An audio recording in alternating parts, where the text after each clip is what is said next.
Bonjour, je m'appelle Béatrice Adam, je suis kinésithérapeute spécialisée dans le coaching santé. Alors aujourd'hui, on va parler d'une plante singulière que toute personne devrait avoir dans sa pharmacie. J'ai nommé l'Achillée. Si vous êtes nouveau sur la chaîne, c'est le moment de vous abonner en cliquant sur le bouton s'abonner et sur la petite cloche pour recevoir toutes les notifications. C'est parti! Alors l'Achillée est une plante vivace, donc qui revient chaque année, qu'on va trouver dans les talus, sur les bords de chemin, dans les plaines très ensoleillées. Elle est très résistante à la chaleur. La tige est cannelée et elle a des feuilles alternes et des corymbes de fleurs blanches arrosées avec le cœur jaune. On voit que les feuilles sont alternes et quand on parle de corymbes, en fait, il faut bien faire la différence avec les ombellifères comme par exemple les ciguës qui peuvent être toxiques. Eh bien, quand on parle de corymbes, on voit que les pédoncules qui amènent aux fleurs ne partent pas d'un même point. Contrairement aux ombellifères, avec les ombelles où on a ces pédoncules qui partent chaque fois du même point. Alors les feuilles apparaissent d'abord en rosette à la base, avec un aspect un peu touffu de dentelle. Donc elles ne sont pas plates. Il y a certaines achillées qui ont des feuilles plates. Bon, c'est pas l'achillée millefeuille. Elles ne sont pas toxiques, donc il n'y a pas de souci. On peut aussi les consommer. Ici, on parle vraiment de l'achillée millefeuille et elle a cet aspect un peu touffu. L'achillée a une saveur un peu camphrée entre la feuille de carotte en tirant un petit peu vers la camomille. Elle est très aromatique, surtout au niveau de ses fleurs. Et il faut vraiment faire attention à ce qu'elle dégage beaucoup de parfum. Donc plus vous allez l'accueillir dans un endroit bien exposé au soleil avec un sol très très sec, plus elle sera aromatique. Donc dans les climats plus chauds, c'est plus intéressant évidemment. Alors, il faut qu'elle soit aromatique, sinon vous allez perdre une partie de ses vertus, de ses principes actifs. Donc si vous achetez dans le commerce de l'achillée millefeuille et qu'elle a traîné depuis de nombreux mois en pleine lumière, vous aurez beaucoup moins de principes actifs, elle sera moins efficace. On va consommer les jeunes feuilles à partir du mois de juin, parfois avant, jusqu'au mois de novembre.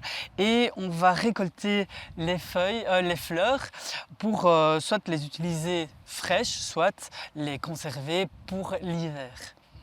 Les jeunes feuilles, on va pouvoir les utiliser pour aromatiser des boissons, des desserts, les fleurs aussi. On va pouvoir les utiliser, les feuilles, dans des salades composées ou comme condiment. On peut aussi prendre les jeunes feuilles et les ébouillanter un petit peu, puis les poêler avec quelques graines de carvi, c'est assez bon comme légumes. Qu'est-ce qu'on peut encore en faire? Oui, des soupes évidemment, on peut les utiliser dans les omelettes, enfin ça vous fait déborder votre créativité. C'est surtout au niveau médical, moi, qu'elle va m'intéresser, avec ses propriétés anti-hémorragiques, antispasmodiques, fortifiantes et décongestives.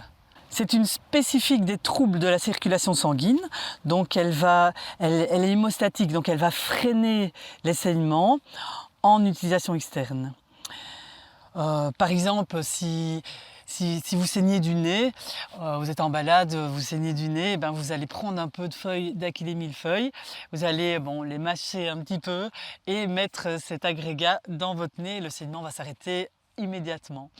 Vous pouvez l'utiliser aussi, donc si vous hachez finement les feuilles, vous les broyez, vous les mettre directement sur une plaie. Vous pouvez aussi en faire une décoction et passer directement avec une compresse sur la plaie pour la nettoyer.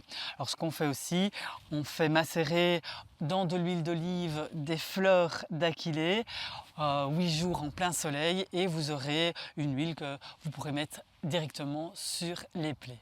Mais c'est surtout en interne que l'achillée va agir.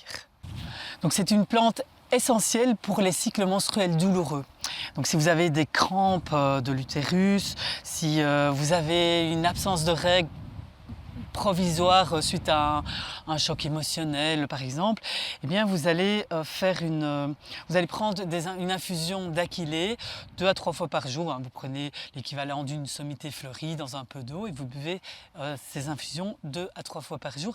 Et ça va vraiment décongestionner le petit bassin et ça va permettre le retour des règles et en tout cas la disparition des douleurs assez rapidement. Vous pouvez associer à cela une petite bouillotte sur le bassin.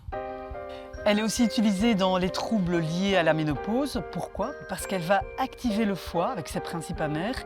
Et le foie, il va traiter les toxines, mais il intervient aussi dans l'élaboration de nombreuses hormones. Comme tonique digestif, elle va améliorer la digestion avec tous ses principes amers. On va l'utiliser aussi pour calmer les crampes d'estomac, pour soulager les varices ou diminuer les flux hémorroïdaux excessifs qui provoquent parfois une véritable anémie. Alors on est en octobre, on en trouve encore dans plusieurs régions. Vous pouvez infuser la plante fraîche ou la faire sécher pour la conserver. Il est encore temps de faire sa récolte ou bien de reconnaître ses feuilles singulières pour avoir vos spots prêts pour le mois de juin prochain. Si vous avez aimé la vidéo, merci de liker et partager, ça augmente sa visibilité. Bye!